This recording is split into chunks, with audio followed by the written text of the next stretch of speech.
CBSE previous year question ध्यान से सुनेंगे। क्वेश्चन नंबर बेटा एक ही ना थ्योरम है, मैं आपको लिखवा दूंगा ये थ्योरम। जैसे दो ट्रायंगल है, ध्यान से सुनना। मान लो एक ट्रायंगल है एबीसी और एक ट्रायंगल है डीईएफ। एबीसी और डीईएफ सिमिलर है, ट्रायंगल एबीसी सिमिलर है डीईएफ के, ये दिया हुआ है, तभी ये थ्योरम लगाना जो मैं बता रहा हूँ। मतलब इसका प्रूफ भी मैं आपको करा दूंगा, लेकिन 1 मार्क और 2 मार्क में है तो आप ये डायरेक्ट लगा सकते हो। क्या है थ्योरम, सुनो इधर बोर्ड की तरफ।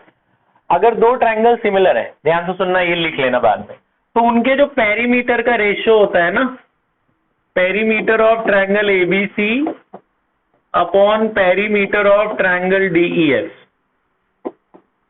पेरीमीटर का रेशियो भी किसी के इक्वल होता है। पता किसके इक्वल होता है? पेरीमीटर का रेशियो साइड के रेशियो के बराबर होता है। कोई भी दो साइड ले लो, कोई भी कॉरेस्पॉन्डिंग लेना, जैसे ए बी लेना तो इधर डीई लेना, तो ए बी अपॉन डीई के बराबर हो सकता है, या इसके अपॉन इसके हो सकता है, या इसके अपॉन इसके, क्योंकि सिमिलर है, तीनों रेशियो इक्वल होगी। तो पेरीमीटर का रेशियो किसके बराबर होता है? साइड के रेशियो के इक्वल। 1 मार्क और 2 मार्क में आएगा, दिख रहा है? तो ऐसे करना। तो अब आपका काम है, क्या क्या करना है आपने, ऊपर का पेरीमीटर दे रखा है, नीचे का पेरीमीटर भी दे रखा है क्वेश्चन में। क्वेश्चन में गिवन है बेटा, पहले वाले ट्रायंगल का पेरीमीटर है 50 और दूसरे का कितना है 70। तो एबीसी का पेरीमीटर 50 है, इसका पेरीमीटर कितना है 70, तो ये 50 हो गया, ये 70 हो गया। और ए बी और डीई में से एक साइड पता है, ए बी पहले वाले ट्रायंगल की साइड पता है 20, पहले वाले ट्रायंगल की साइड कितनी है 20, दूसरे वाले का ये गायब है x निकालना है, निकल जाएगा ना। ए बी की वैल्यू कितनी डाल दो 20 और ये x निकल जाएगा, ये 0 से 0 कट गया, क्रॉस मल्टीप्लाई कर लो, ये क्या हो जाएगा 5x, इधर क्या हो गया 140, तो x कितना आया 140 डिवाइडेड बाई 5 हो जाएगा, 5 दूनी 10, 5 5 8 जा 40, तो x की वैल्यू कितनी आ गई 40, तो d की वैल्यू आ गई 40 सेंटीमीटर, 28 सेंटीमीटर। ये बात समझ में आई? सिंपल है। ये थ्योरम याद कर लेना कि पेरीमीटर का रेशियो किसके बराबर होता है? साइड के रेशियो के बराबर। कुछ कुछ चीजें नई है आज की, वो याद रखो। अगला देखो क्वेश्चन 4। क्वेश्चन 4 आपको दिख रहा होगा कि ट्रायंगल में देखो, बस ये 90 90 दिए हुए हैं, देखो ये B90 यानी EB परपेंडिकुलर है CE के, गिवन है, गिवन में लिख लेना। CF परपेंडिकुलर है AE के और BG भी परपेंडिकुलर है AE के, ये सारी चीजें हमें गिवन है, मतलब ये सारे एंगल 90 90 दिए हुए हैं। आपको देखो दो पार्ट प्रूफ करने, आपको दिख रहा होगा। पहला क्या है देखो, ABG, ABG कहाँ है? ABG ये वाला ट्रायंगल दिखा। ABG किसके सिमिलर करना है? DCB के, DCB इस वाले के, ये और ये सिमिलर करने हैं। देखिए दोनों ट्रायंगल ABG किसके सिमिलर करना है? DCB के। ये बात समझ में आई? देखो तो आपका ऐसे क्वेश्चन में सबसे आसान तरीका पता है क्या? दो एंगल इक्वल कर दो, दो एंगल इक्वल ट्रायंगल सिमिलर। तो मैं आपको इस एंगल सिमिलर करने से पहले एक बात बताता हूं, ये राइट एंगल में लगाना जो मैं ये बात बताने जा रहा हूं। जैसे ये मान लो 90 है, ये एंगल x है, ये याद रख लो आप, ये 90 है, उसको x मान लेना, तो तीसरा वाला पता क्या होगा 90 माइनस x, याद रख लेना। ये वही एंगल सम प्रॉपर्टी से निकला। तीनों को ऐड करो 180 आएगा, ऐड करो 90 प्लस 90 180 माइनस x और प्लस x कट गया, तीनों का सम कितना आ रहा है 180।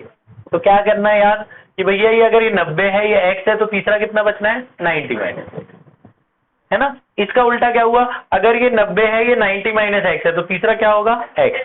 ठीक है, यही यूज होगा आज, अभी जो हम सिमिलर करने जा रहे हैं इसमें यही यूज होगा। एक 90 है, एक को x मान लेना, तो जो तीसरा होगा वो क्या होगा 90 माइनस x। ठीक है, अब मुझे ये वाला ट्रायंगल जिसमें मैं टिक कर रहा हूं और ये वाले ट्रायंगल को सिमिलर करना है, तो मुझे सिर्फ दो एंगल इक्वल करने हैं बस, और कुछ नहीं करना। ठीक है, प्रूफ। तो दो एंगल इक्वल कर दो आप। कैसे? पहले आप ये बड़ा वाला ट्रायंगल देखो, कौन सा ट्रायंगल है ABE। ABE में अगर मैं मान लो इसे मानता हूं x, ठीक है, या मैं ABE में इसे x मानता हूं सपोज, इसे, और ये 90 है, इस छोटे वाले ट्रायंगल में ABG में आ जाओ, पहले ABG में आओ। ABG में मैंने इसे x माना इसको, और ये 90 है, तो ये क्या बचेगा 90 माइनस x। लिख लोगे आप कैसे? Bye angle sum property. Bye angle sum property वो आपका 90 माइनस एक्स बचेगा। ये बात समझ में आ गई? ठीक है, अब देखो जरा ध्यान से देखते रहना, बस 90 माइनस एक्स का ही खेल है इसमें सब में। अब बड़े वाले ट्रायंगल में आ जाओ, ABE में लिख लेना आप, ये 90 माइनस एक्स है, ये पूरा 90 है, तो ये कितना बचा? एक्स। देखो ये 90 है, ये 90 माइनस एक्स है, तो ये कितना बचा? एक्स बचा ना। ठीक है, सारे एंगल जितने ना सबको एक्स 90 माइनस एक्स में निकाल लो, काम हो जाएगा हमारा। अब देखो आगे ध्यान से देखना, ये एक्स है, ये 90 है, तो ये कितना बचा इस छोटे ट्रायंगल में? ये एंगल मैं बाहर लिख रहा हूं, ये एंगल कितना बचा? 90 माइनस एक्स। तो ये वर्टिकली अपोजिट एंगल ये भी क्या हो जाएगा? 90 माइनस एक्स। ये 90 है, ये 90 माइनस एक्स है, तो ये कितना बचा? एक्स। अब आप देख रहे हो इनके दो एंगल ऑटोमेटिकली इक्वल नहीं हो गए? एक तो ये एक्स एक्स के बराबर, तीसरा दूसरा 90 माइनस एक्स 90 माइनस एक्स के बराबर, तीसरा 90 90 भी बराबर। तुम्हें तो दो ही एंगल इक्वल करने हैं बस, तो मैंने 3 कर दिए। आप दो एंगल कोई भी इक्वल कर देना, एक बोल देना ये एक्स एक्स बराबर है, एक बोल देना 90 90 बराबर है, दो एंगल इक्वल हो गया ना सिमिलर। आई बात समझ में? एंगल एंगल सिमिलैरिटी, दो ही एंगल तो इक्वल करने होते हैं ना सिमिलर के लिए, कर लोगे?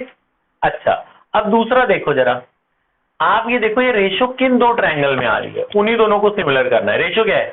BC by CD, BC upon BD है।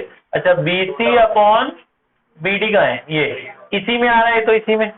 और दूसरा BE अपॉन BA, BE बड़े में आ रहा है, BA भी बड़े में आ रहा है। तो अब आपको कौन से दो ट्रायंगल सिमिलर करने? ये बड़ा वाला और ये छोटा वाला। वो भी नहीं हो गए? वो भी हो गए ना सिमिलर। एक तो एक्स एक्स बराबर हो गया और दूसरा 90 माइनस एक्स बराबर हो गया ना सिमिलर। जब वो दो ट्रायंगल सिमिलर हो जाएंगे उसी से रेशो इक्वल कर लेना। कर लोगे? समझ में? करके दिखाओ, अपने दोनों क्वेश्चन करो, पॉज कर दे।